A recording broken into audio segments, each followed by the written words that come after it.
जय हिंद। स्वागत है आपका टीएनए में। चलिए आज हम एक जो है आपका एडवर्टाइजमेंट के बारे में बात करने वाले हैं। जो युवा पीएचडी करके रखे हैं, एमए, एमएससी और आपका एमकॉम करके रखे हैं, उनके लिए बहुत बड़ी न्यूज है। और जिनका सपना है कि बिहार के यूनिवर्सिटी में हमको पढ़ाना है एज ए प्रोफेसर के रूप में, तो उनके लिए बहुत बड़ी जो है आपका न्यूज सामने आ रही है। बिहार में बिहार सरकार 5,000 जो है लगभग 5,000 आपका प्रोफेसर की जो है जल्द ही जो है बहाली लाने वाली है।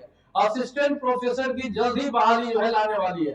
तो जो आपका सपना है ना, आप लोग का, अगर यूनिवर्सिटी में एज ए प्रोफेसर के रूप में, असिस्टेंट प्रोफेसर के रूप में पढ़ाने के लिए, तो वो लोग पूरी तरीके से सतर्क हो जाएं। अब वो लोग पूरी तरीके से अपना प्रिपरेशन चालू करने का काम करेंगे, क्योंकि जल्द ही जो है आपका रिक्तियां बिहार सरकार को यूनिवर्सिटी के द्वारा प्राप्त होने वाली है। और जैसे ही आपको ये प्राप्त होगा, वैसे ही आपका ये नियुक्तियां जल्द ही कर लेने का काम करेगा। फिलहाल आज हम जो बात करने वाले हैं, जो है आपका यूनिवर्सिटी में जो असिस्टेंट प्रोफेसर बनेंगे उनकी योग्यता के बारे में, कि क्या क्या योग्यता होना चाहिए एक आपका प्रोफेसर बनने के लिए। मैं आपको बता दूं कि प्रोफेसर के लिए कई सालों से आपका बहाली रुकी हुई है, कई सालों से इसका बहाली नहीं हो पाई है। आप जानते होंगे कि TRE 1, TRE 2, TRE 3 के माध्यम से 11 से 12 तक की ही जो है टीचर की व्यवस्था हो पाई है।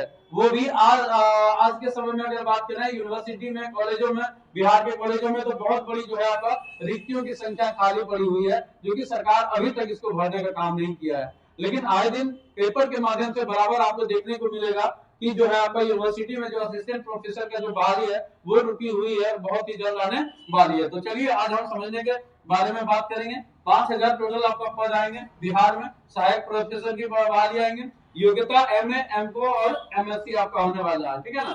उसके बाद हम बात करें असिस्टेंट प्रोफेसर का, तो कौन कौन बन सकते हैं आपका असिस्टेंट प्रोफेसर। आप देखिएगा, ध्यान से आप लोग समझने का काम करिएगा, ठीक है ना, क्योंकि जो भी युवा प्रोफेसर बनने के जो है आपका सपना देख रहे हैं, उनका सपना साकार होने वाला है। तो चलिए देखिए, असिस्टेंट प्रोफेसर के लिए नेट अनिवार्यता खत्म। पहले क्या होता था कि आपको प्रोफेसर बनना है तो नेट को आपको पास ही करना पड़ता होगा। आपको पता है कि एनडीए के द्वारा ये नेट और जीआरएफ का जो है आपका एग्जाम लिया जाता है, और जो इसमें पास कर दिया जाता है वो आपका इसमें आपका एलिजिबल हो जाता है आपका प्रोफेसर के लिए। लेकिन वो अनिवार्यता जो है क्या हुआ, खत्म कर देने का काम किया। पहले पीएचडी वाले ही प्रोफेसर बन सकते थे, लेकिन अब पीएचडी वाले नहीं, बल्कि ये लोग भी आपका प्रोफेसर बनने का काम करिएगा। देखिए, असिस्टेंट प्रोफेसर, एसोसिएट प्रोफेसर और प्रोफेसर पदों पर भर्ती ऑल इंडिया एडवर्टाइजमेंट के बाद मेरिट के आधार पर होगी। अगर कैंडिडेट के पीएचडी का सब्जेक्ट यूजी या पीजी के सब्जेक्ट है, बहुत सारा ऐसा होता है। देखिए, यूजी अंडर ग्रेजुएट है ना, आपका ये आपका क्या होता है पीजी।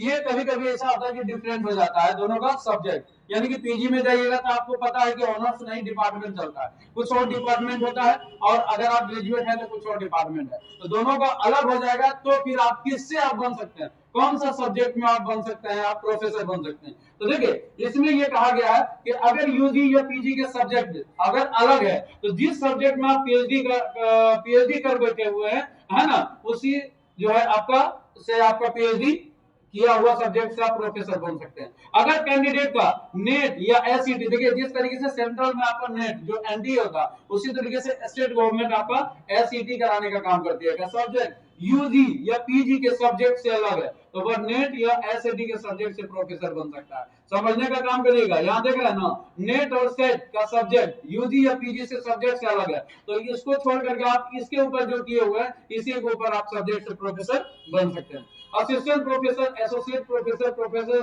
प्रमोशन के लिए पीएचडी, देखिए डिग्री अनिवार्यता होगी। लेकिन आज भी जो है, अगर आपको असिस्टेंट प्रोफेसर से आपको हेड प्रोफेसर के रूप में अगर काम करना चाहेंगे, तो आपको यहाँ पर पीएचडी में आपका पीएचडी होना बहुत ज्यादा जरूरी है। अगर आपके पास पीएचडी नहीं रहेगा तो फिर आपका प्रमोशन नहीं होगा, आपका प्रमोशन होने भूल जाइए, मतलब प्रमोशन आपका होगा, ठीक है ना। तो आप जो है पीएचडी होगा तभी आप कर सकते हैं। उसके बाद देखिए, ये कुछ आपका बहुत ज्यादा है, 10 साल का आपका एक्सपीरियंस, टीचिंग एक्सपीरियंस रहेगा, तो आप वाइस चांसलर के लिए ये चीजें आपका बनने का काम करिए। अब देखिए, मैं आपको समझाता हूँ कुछ, ठीक है ना। अब देखिए, मैं आपको बता दूं कि अगर आप एमए या एमएससी या एमकॉम किए हुए हैं, तो आप प्रोफेसर के लिए क्या है ना, एलिजिबल है ना, आप एलिजिबल हो जाएंगे जो MA MSc MCOM करके रखे हैं। लेकिन इसके लिए क्या है ना, अगर आपके पास नेट है तो आप पूरी तरीके से जो है आप क्या कर सकते हैं, डाल सकते हैं, इसमें किसी भी प्रकार का रुकावट नहीं है। क्या सिर्फ MA और MSc पर बन सकते हैं क्या? देखिए राज्य सरकार, जो भी राज्य सरकार आपको बाहर निकालेगी उसके साथ साथ में क्या है ना, आपको निकालने का काम करेगा अपना SET सेट निकालने का काम करेगा, स्टेट एलिजिबिलिटी टेस्ट, है ना, जिसमें कि बिहार सरकार आपको निकालने का काम करेगा BET, याद रखेगा BET निकालेगा, है ना, BET निकालेगा, है ना। तो BET जो पास कर जाएंगे वो पूरी तरीके से BET पास करके, अब जो BET पास करके जो MA किए होंगे, MSc किए होंगे, MCOM किए होंगे, वो पूरी तरीके से आप किसके लिए योग हो जाएंगे, पूरी तरीके से आप प्रोफेसर के लिए योग हो जाएंगे और आप असिस्टेंट प्रोफेसर के लिए वैकेंसी भर सकते हैं। तो अगर जो भी आप बिहार की यूनिवर्सिटी में और प्रोफेसर बनना चाहते हैं तो इन चीजों के लिए आप लोग तैयार हो जाइए और तैयारी करना स्टार्ट करिए। जल्दी भी आप सरकार इसके बारे में जो है एडवर्टाइजमेंट जारी करने वाली है और नियुक्ता होने वाली है। आई होप आपको समझ में आया होगा।